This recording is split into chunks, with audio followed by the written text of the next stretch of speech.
Okay, hi, I'm Roadie Rob from Roadie Rob's Bicycle School. I've been supporting the Chicks and the Sticks event since day one.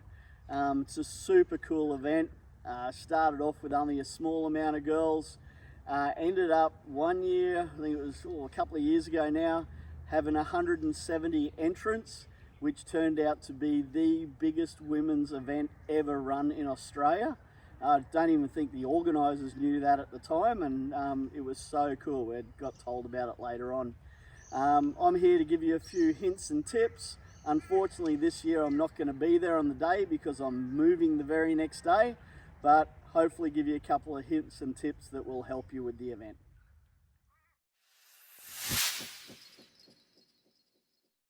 Okay, so Chicks and the Sticks, super cool event.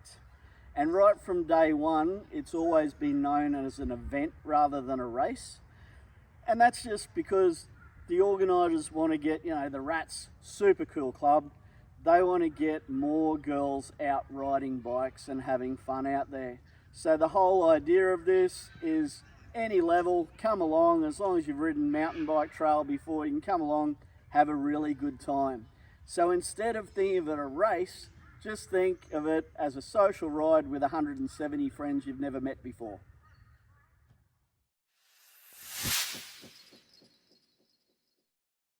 All right, so I've got 3 major tips that hopefully are going to help you with the event.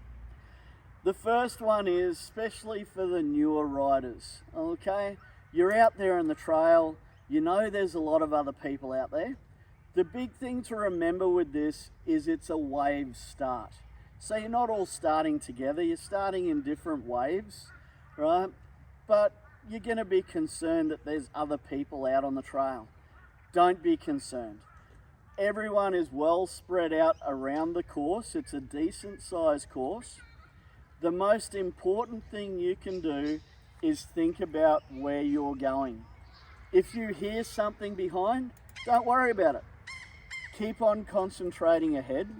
The worst thing you can do is worry about what's back there, because then you'll start to wobble and move all over the trail, and that's what the experienced riders don't want. The experienced riders will let you know when they're ready to pass, and every year in Chicks and the Sticks, everyone comments how nice all the A-grade or elite riders are out on the trail. So if you hear something, just keep going, keep doing your own thing. You'll eventually hear someone behind you and they'll probably go, okay, hold your line. I'm just going to overtake you on the right up here. They'll know when the trail's going to widen out enough to overtake. So you'll just ride along and then they'll go, okay, on your right, and they'll just ride through. It just works really well that way. If you try and stop and let them go through, quite often what happens is you'll just stop and block the trail. If you see a good pull-off side, for sure. If you want to pull off, have a little bit of a break, that's fine. But the most important thing is if you hear something, keep your focus ahead, keep your line going, and it'll all be good.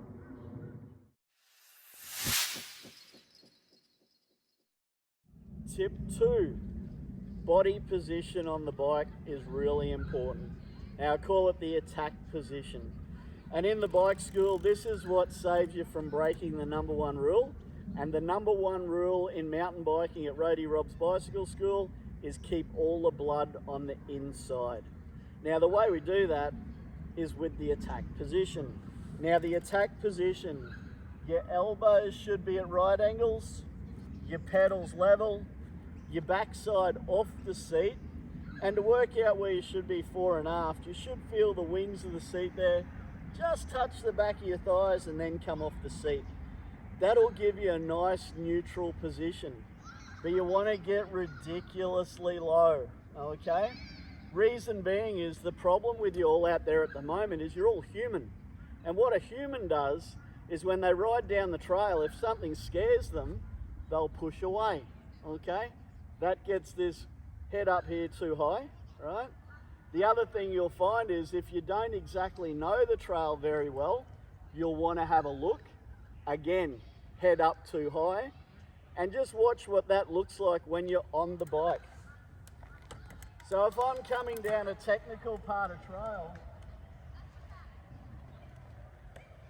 and I'm a bit nervy and I stick my head up high and then I want to have a look, pretty good chance I'm going over the handlebars. So what you want to do is you want to set yourself up in a position to ride the trail, not necessarily to see exactly what's right in front of you. So you want to be looking ahead and you want to get low. So this is the way you should look.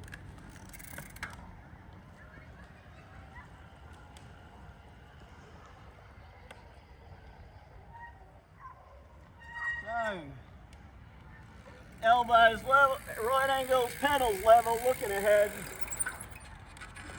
And basically, the more ridiculous you think you look, the closer you're going to be being right. So that gets that body position and center of gravity down nice and low. So there's no way in the world you're going over the handlebars, and you can get to have a fun, enjoyable ride and keep that blood on the inside.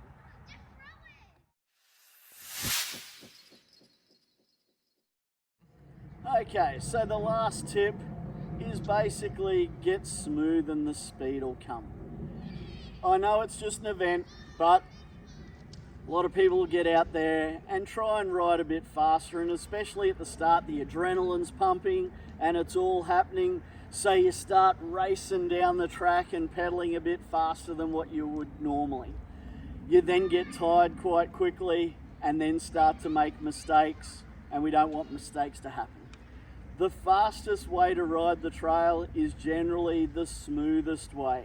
So work your way into the ride, get really smooth, get that good attack position happening when your corners and obstacles come up. Make sure you're opening out your corners, looking well ahead down the trail. What you got to remember is what's here is back there by the time you can do anything about it. So you need to look down the trail and everything will come at you nice and slowly that way, and it'll all be smooth. The other thing while you're out there, especially if you're deciding to do multiple laps, is nutrition.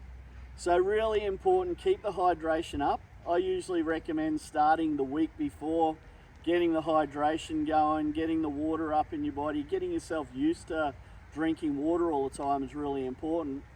There's also generally about halfway through the lap a nice flat spot in the trail. Now I use that area there, or I tell my riders to use that area there to take in some food. Because when you're in the transition area, it's all happening, it's a bit noisy, it's all sort of fun and all that sort of stuff. So it can be a little bit harder to take your nutrition in properly. Taping a gel to your frame is a good idea. If you tape the top of your gel container to your frame, when you pull it off, that takes the top off automatically. Take your gel in, your bars, whatever you want to eat, you know, jam, sandwich, whatever. But I'm more likely to do that at the flatter halfway point of the lap than do it at the transition area where everything's a bit more hyped up. Thing is, you want to be out there, you want to have fun and just really enjoy the day. And even though I'll be getting ready to move, I'll be thinking of you all out there on the trails.